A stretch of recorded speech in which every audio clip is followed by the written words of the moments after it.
G'day and welcome back. So we're just out here in the paddock. It's 2:15 in the arvo. We've been recording podcasts all morning in the paddock podcast. Check it out. So I've only just got out here late, and apologies for the weedy fence line. You can see all that flea bane behind me. Basically, a couple of key jobs to do before we go rock picking. Got to give the sorghum a bit of a check for grubs. So I've got my jug and want to put these data loggers back in their things, their houses, I guess, now that I've downloaded all the data out of them. Except I've just discovered a problem with this one. I stuck my hand into a paper wasp nest. It's full of wasps. So I've got to evict them without getting stung, and I'm in, rolled up sleeves and shorts. So yeah, let's see how this goes. Righto, so I've got that logger back in there. Had to come up with a bit of a cunning plan to get rid of those wasps, but they're gone now and won't be coming back. So that's good. So these things, little loggers, they record the temperature every 15 minutes. I tend to put them in the low spots around my paddocks, just so I've got an idea as to what my worst case frost risk is. And that lets me time them. They don't live feed or anything. I've got to download them once a year and then change their batteries every 2 years. That's not that much of a drama. I really only run them over winter. Like I've just reset them now, so they've got enough memory to run through till early January 2024. So I guess we could record a few heat days in there as well. But yeah, I mainly keep a track of them for frost. So we're on to the next job. Oh, if you want to know more about that, there's a video that I've done before about them, and I'll link that up here somewhere or wherever you put those little markers. So we're on to the next job now. We're gonna go shake a few heads into our bucket, see if we can find a few grubs. Righto, so basically the way this works is you grab a head, shove it in the bucket, and then just give it a good shake. I don't really have enough hands to do a demo, but you get the idea. And then that sort of shakes everything out of the bucket, and I don't know how well you can see it here on the camera. There is 1, 2, 3, 4, 5 little grubs there that I can see just from that one shake.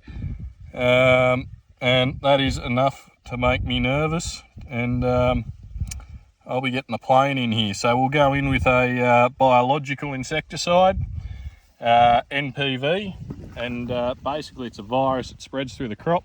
When these grubs get sick, they climb up the heads to the top. When they get to the top of the head, they die, and all their gooey bits drip down the heads, and yeah, it spreads the virus. So any new grubs that come and eat from the heads end up getting that virus mixed in with them. So yeah, we'll be booking that plane in as soon as we can. I think I'll even give him a text right now. Right, so I've just found a few grubs. Pretty well every head I've had has had them. Had a look last week, couldn't see any. Yeah, so we'll be getting her in. And the thing that really concerns me with that is I'm at the most eastern end of my most eastern paddock. When you're looking for grubs, I really like to start checking from the western side of a paddock and then work my way east, because they tend to be worse on the west, because that's where your prevailing wind comes from, and that's the direction that they fly in for them. So you've got two species of Helicoverpa here in Australia. You've got your armidras and your puntidras. Your armidras live locally, live underground. They'll come up naturally, and then they'll infect your crop locally. Your punties, your puntidras, they live out in the western desert, western New South Wales, South Australia, Northern Territory, and then they ride the wind over here east and infect the crops over here in the east. So I'm going to head up to the shop there, and up to the shed, sorry, and call the pilot, see if I can book him in. The reason we'll use a virus is it's highly specific. It will spread, so it keeps reoccurring through the paddock. It's really good value for money in that sense. And on top of that, it doesn't harm our beneficials, so all our little predatory insects, it won't hurt them. Anyway, onwards we go.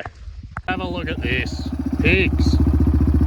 Just coming in here and tearing the place up, making a mess. All those little diggings, pretty clear that's pigs, not birds.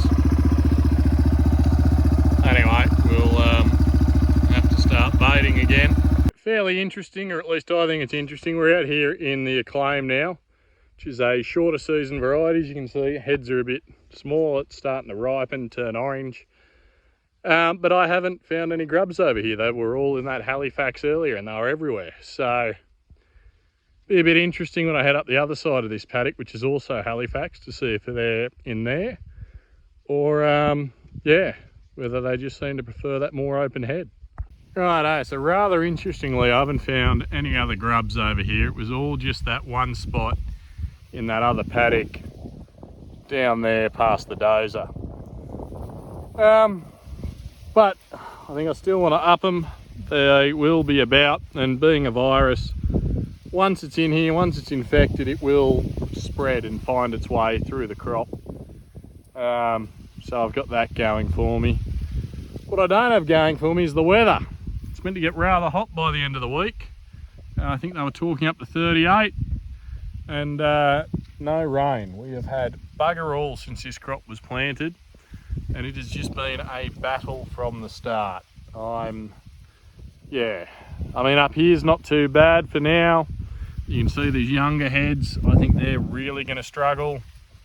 Yeah, like even still, just another 2 inches would be brilliant, and that could get us home and hosed or 100 mil. But anyway, it may come off sooner, and we may end up with a crop that, yeah, misses the wet autumn and at least saves us a bit of pain there at that end. Knowing my luck, it'll get nothing now and a wet harvest, so who knows. Anyway, we'll go up, check the cows, and then go for a bit of a fallow run.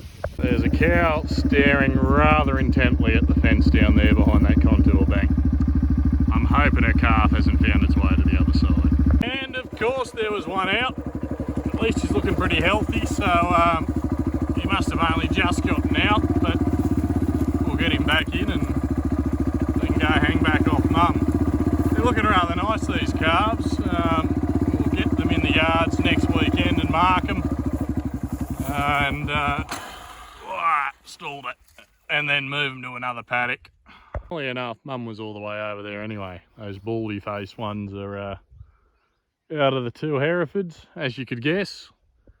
Cattle seem to be smashing through their lick. I've only got that block there and that one there, although it probably tastes a bit average, so I can see why they're not eating it. That's not great. There was only water just trickling out of that. It's obviously not an issue with the pipeline further up. Probably an obstruction just there at the valve, but something I really don't want to do is start pulling apart a float valve without another one right next to me to replace it. Look at all those tadpoles though. Have a go at that. Well, that might just have to trickle feed for a while until I can come back with another float. At least I've still got the dam up there. Yeah. Well, that might just have to wait a while until I can come back here with another float. Yeah, I really don't want to take that one off without having a spare in case I break it. And then a bit of wire or pipe or something just that I can run down there and try and clear out whatever's blocking it, probably in the elbows, because there was a fair bit of pressure coming out of that when I tried to hook it back up. Much more than should be dripping out of that. But yeah, the cattle themselves looking quite nice. Like, look at that one. Look at the condition on her. You reckon she'd be about to have another calf. Rusty, she's looking good. Calves are looking nice. I'll do that one over there. It's got a bit of a northern pizzle on it. But yeah, they're still doing pretty well for a paddock with not a heap of feed. Once we bring them in next week, we'll move them on to the next one and keep it going. So we're back up here. We're in a bit of tight red country, which tends to have the weeds get away the worst, just because that red stuff, it can really germinate anything. and just here to have a look at what that paraquat star range job did, and it hasn't been as good as I was hoping. I'll show you what I mean here. Right here we've got a bit of Bathurst spur plus a milk thistle, and yeah, it just quite hasn't done that job I was hoping for. You can tell I was probably driving from that direction when I did this. It was all done at 100 litres. That side of the plant has been smoked, but that side's still okay, and you can see the same on that bit of flea bane there, the bugger. And if we go over to this milk thistle over here, you can see a similar story where it's not even milk thistle, that's, don't know what that is. It's that weird and messed up. Might be a sticky beak, actually. It's a sticky beak. Yeah, you can see that I've sort of burnt off half of it and then the other half's come back. And I think that is all down to, well, I don't know how much of that is down to not using Pixaro instead of just using straight up, not Pixaro, just straight star rain. And how much of that is because we just got that little bit of rain just after it. Look at that ghoulie. Have to hit it with the rock pickup.